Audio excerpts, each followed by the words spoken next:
Hello, welcome to Mrs. Pilcher's Bookshelf. I hope this finds you well. Were you able to guess the book from last time? The book was called Mr. Farris and His Wheel.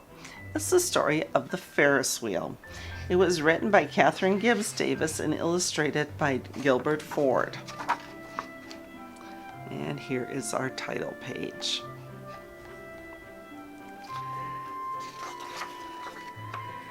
If you remember, it was only 10 months until the next World's Fair, but everyone was still talking about the star attraction of the last World's Fair. At 81 stories, France's Eiffel Tower was the world's tallest building. Its pointy iron and air tower soared so high that visitors to the top could see Paris in one breathtaking sweep.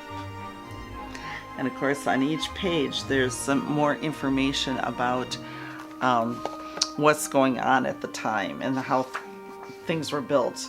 Of course, they hold a contest to see if somebody can come up with something to outdo the Eiffel Tower. Everything that's submitted looks like a variation of the Eiffel Tower. But to an ambitious young civil engineer, this contest was more than a dare. It was a matter of national pride. George Washington Gill Ferris Jr. had already designed some of the country's biggest bridges, tunnels, and roads.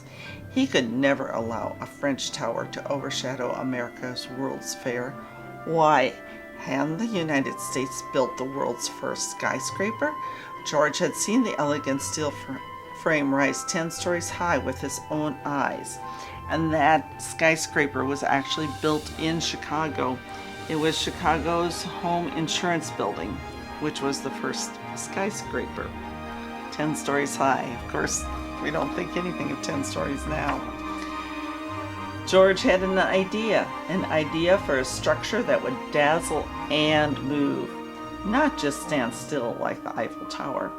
But at his drawing board in Pennsylvania, he and his engineering partner, William, measured and remeasured. A mistake of even an inch could bring the invention crashing down.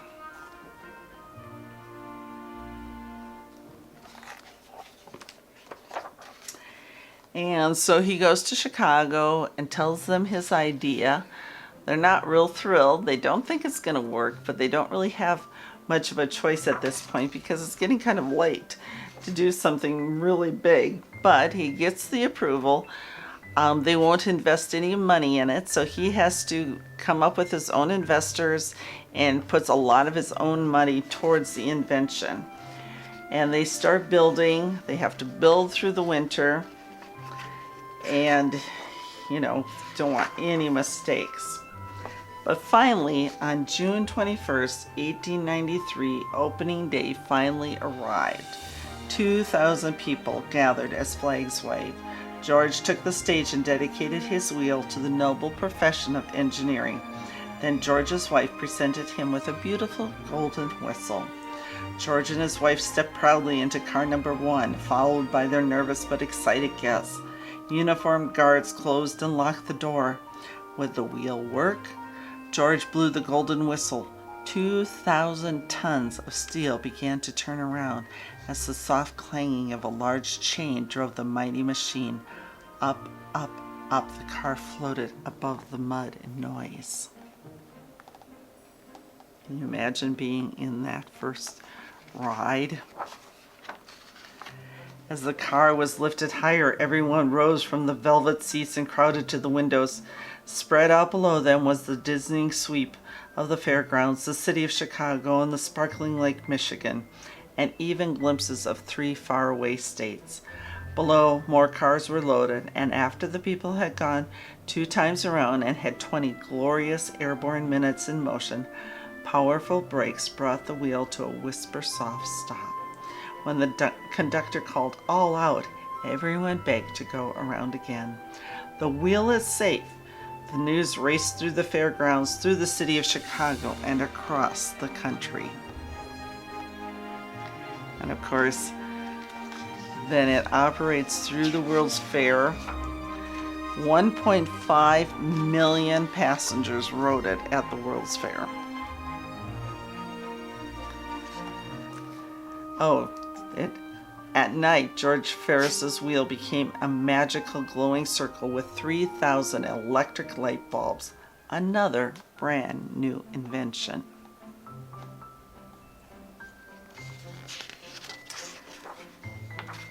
But then it's time to close. On October 26, 1893, just before midnight, the immense, twinkling, spinning circle slowed to its final stop. The Chicago World's Fair was over.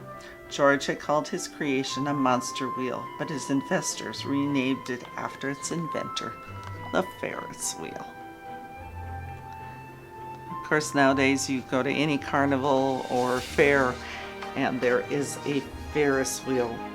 All thanks to George, we have a Ferris wheel to ride.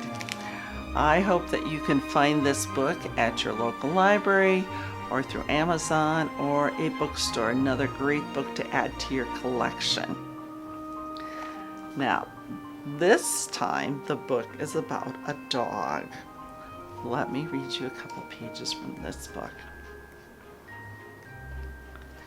When my great-grandfather was young, 100 years ago, he likes to say, but that's not true.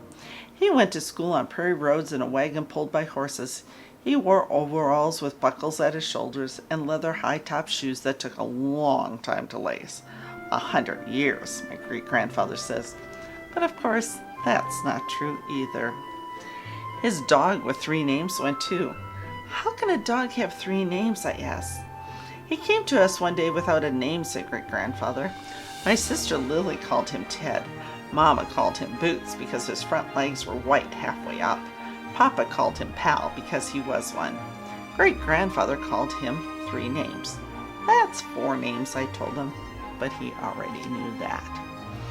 The rest of the story is about the dog and how he lives life with great-grandfather. The thing he really likes to do is to go to school. I hope I've given you enough clues to guess what this book is. I hope you have a wonderful day, and I will talk with you another time.